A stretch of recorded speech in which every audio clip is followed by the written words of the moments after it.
Hello అండి. అందరూ ఎలా ఉన్నారు? మేమైతే బాగున్నాం. మీరు కూడా బాగుండాలని కోరుకుంటున్నాను. ముందుగా ఈ సంవత్సరం డీఎస్సీ రాస్తున్న వాళ్ళందరికి ఆల్ ద బెస్ట్ అండి. అందరూ కూడా ఎగ్జామ్ బాగా రాయాలి. మంచి మార్క్స్ రావాలని కోరుకుంటున్నాను. ఈరోజు టాపిక్ ఏంటంటే మనకి తెలుగు మెథడాలజీ అండి. తెలుగు మెథడాలజీకి సంబంధించి మనకి సిక్స్త్ లెసన్ అవుతుందండి.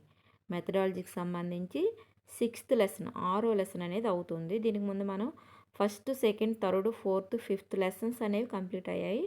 ఇప్పుడు ప్రజెంటు మనకి ఈరోజు స్టార్ట్ చేసాము సిక్స్త్ లెసన్ అనేది మన ఛానల్లో. అలాగే మనకి మన ఛానల్లో డిఎస్సికి సంబంధించి తెలుగు కంటెంట్ అనేది కంప్లీట్ చేసామండి. తెలుగు కంటెంట్ అనేది కంప్లీట్ అయిపోయింది. థర్డ్ నుంచి ఎయిత్ క్లాస్ వరకు ప్రతి క్లాసులోని ప్రతి లెసన్ వైజ్ చెప్పామండి. ప్రతి క్లాసులో లెసన్ వైజ్ బిట్స్ అనేవి చెప్పామండి. తెలుగు కంటెంట్కి సంబంధించి బిట్స్ చాలా ఇంపార్టెంట్ బిట్స్ అండి. వీడియోస్ అనేవి చాలా ఎక్కువ వచ్చాయి. అంటే లెసన్ వైజ్ చెప్పడం వల్ల మనకి వీడియోస్ అనేవి చాలా ఎక్కువ వచ్చాయి. అన్నీ కూడా కవర్ చేసామండి. ఇతిహాసాలు, కవులు అన్నీ కూడా లెసన్లో ఉన్న మధ్యలో ఉన్న కంటెంట్లో ఉన్న బిట్స్ అన్నీ కూడా మనం కవర్ చేయడం జరిగింది. చాలా ఇంపార్టెంట్ బిట్స్ చెప్పామండి. ఒకసారి చెక్ చేయండి మన ఛానల్లో. అలాగే మనకి కొన్ని వీడియోస్ నేను డిస్క్రిప్షన్లో పెడతాను, ఒకసారి చెక్ చేసుకోండి. అన్నీ కూడా ఒక దగ్గర రాసుకుంటే మీకు చాలా యూజ్ అవుతాయండి. రివిజన్ చేస్తేనే మన ఎగ్జామ్లో రాయగలమండి. చాలామంది చూస్తున్నారు కానీ సబ్స్క్రైబ్ చేయట్లేదు. సబ్స్క్రైబ్ చేసుకోండి. మీకు వెంటనే నోటిఫికేషన్ వస్తుంది. చదవడానికి కూడా వీలుగా ఉంటుందండి. ఒక నోట్బుక్ పెట్టుకొని రాసుకోండి, మీకు చాలా యూజ్ అవుతుంది. ఓకే అండి, ఇప్పుడు మన టాపిక్లోకి వెళ్దాం. ఈ మెథడాలజీకి సంబంధించి సిక్స్త్ లెసన్ ఏంటంటే మనకి తెలుగు మెథడాలజీకి సంబంధించి బోధనా పద్ధతులు, బోధన అభ్యాసన ప్రక్రియ నిర్వహణ. బోధనా పద్ధతులు, బోధన అభ్యాసన ప్రక్రియల నిర్వహణ. దీనికి సంబంధించి మన బిట్స్ ఈరోజు చెప్పుకుందామండి. ఈరోజు ఫస్ట్ వీడియో స్టార్ట్ చేస్తున్నాము. ఈ మెథడాలజీ కూడా మన లెసన్ వైజే చెప్తున్నామండి. ఓకే అండి, ఇప్పుడు చూడండి.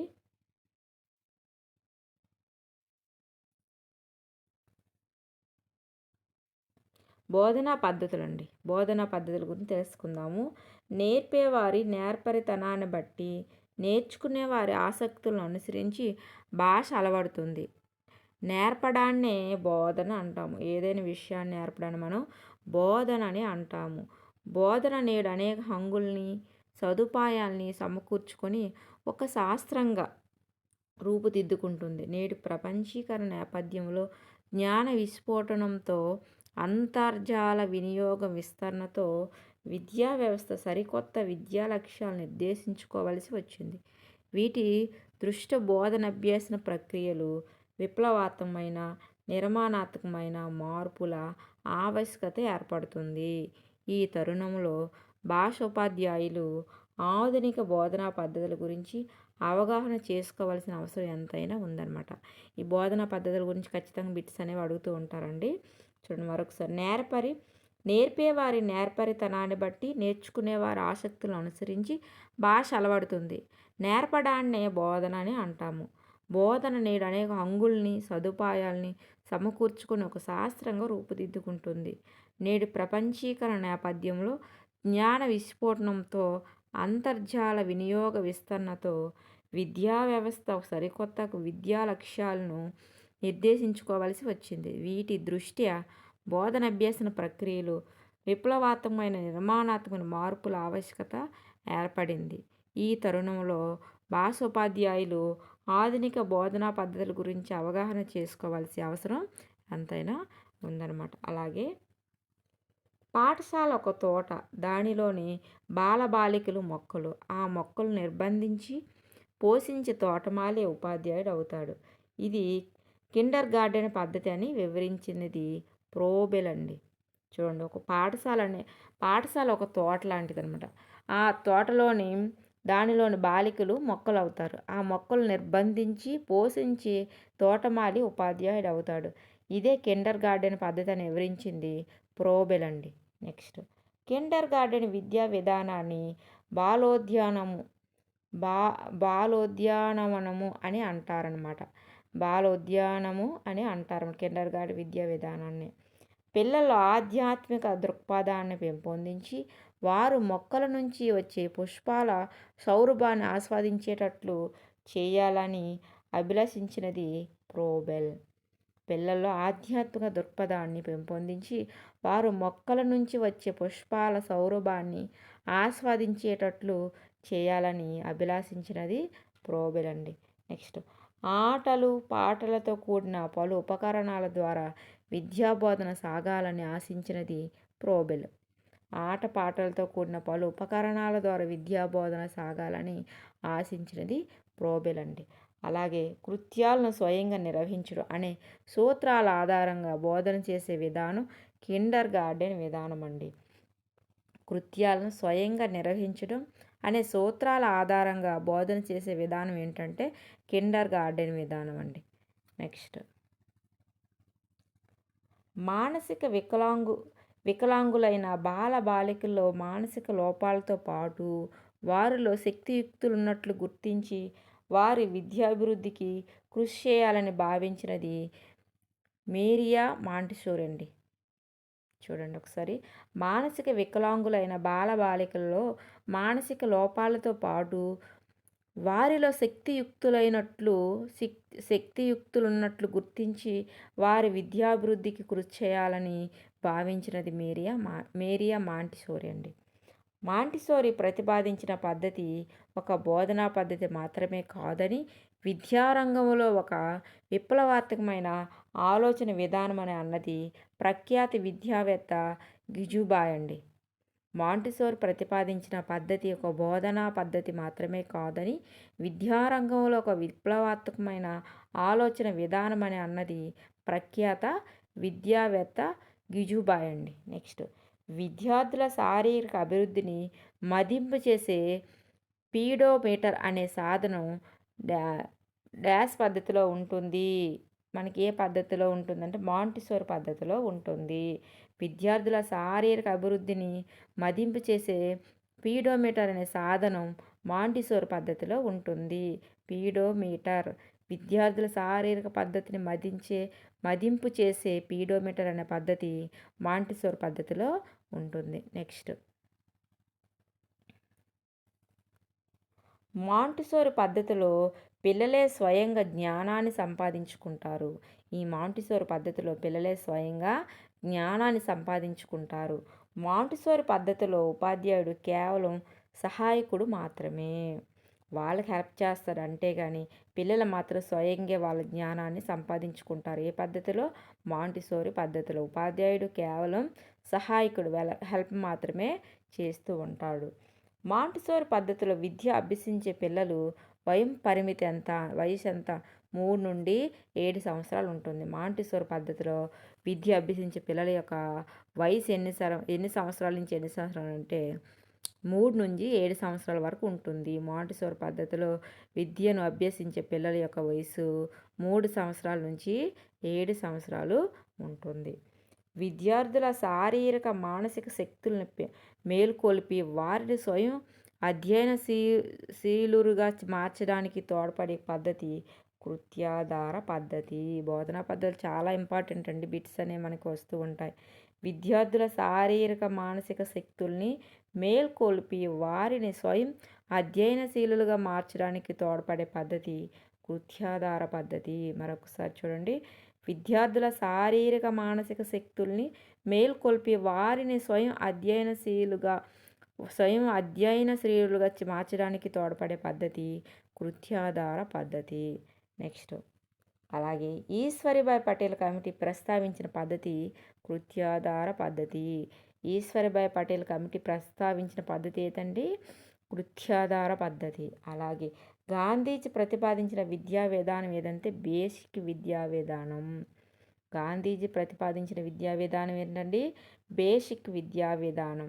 ఈశ్వరభాయ్ పటేల్ ప్రతిపాదించిన పద్ధతి ఏంటంటే కృత్యాధార పద్ధతి. గాంధీజీ ప్రతిపాదించిన విద్యా విధానం ఏదండి? బేసిక్ విద్యా విధానం. పిల్లలు శక్తి సామర్థ్యాలు అభిరుచులకు అనుగుణంగా వారితో ఆడించడం, పాడించడం, వస్తువులను సేకరించడం అనడం అనేది శోధనా కృత్యాల కింద వస్తాయి. పిల్లల శక్తి సామర్థ్యాలు అభిరుచులకు అనుగుణంగా వారితో ఆడించడం, పాడించడం, వస్తువులను సేకరించడం అనేది శోధనా కృత్యాల కిందకి వస్తాయన్నమాట.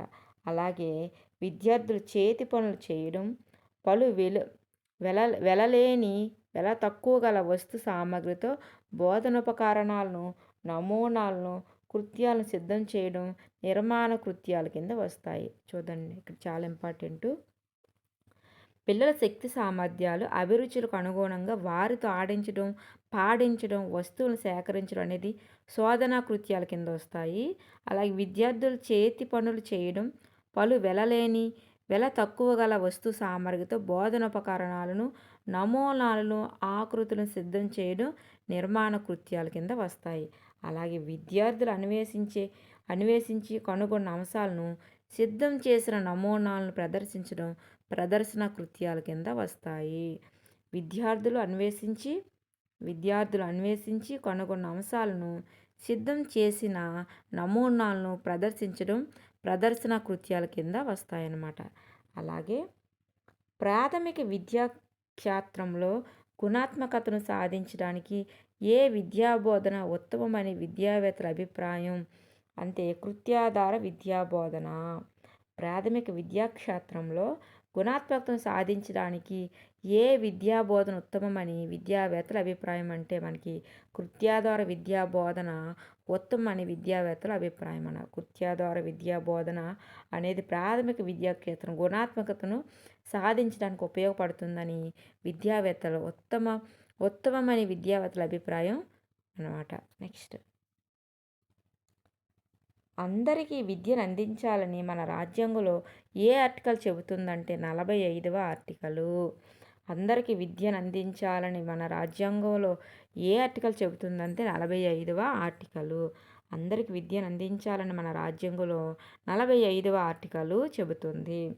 అలాగే తరగతులు ఎక్కువ ఉండి బోధించాల్సిన ఉపాధ్యాయులు తక్కువగా ఉన్నట్లయితే దాన్ని బహుళ విద్యా బోధన అంటారు. తరగతులు ఎక్కువ ఉండి అంటే పిల్లలు ఎక్కువగా ఉండి క్లాసులు అనేవి ఎక్కువగా ఉండి ఉపాధ్యాయులు తక్కువగా ఉన్నట్లయితే దాన్ని బహుళ తరగతి విద్యా బోధనని అంటాము. ఒక ఉపాధ్యాయుడు అనేక తరగతులు బోధించాల్సి రావడం ఏంటంటే బహుళ తరగతి విద్యా బోధన అవుతుంది. ఒకే టీచర్ స్కూలు మొత్తానికి ఒకే టీచర్ ఉంటే దాన్ని బహుళ తరగతి బోధన అని అంటాము. బహుళ తరగతి బోధనని అంటాము. తరగతిలోని ఒక విద్యార్థి మరొక విద్యార్థికి కానీ అందరి విద్యార్థులకు కానీ బోధించే సన్నివేశాన్ని సమవయస్కుల బోధన అంటాము.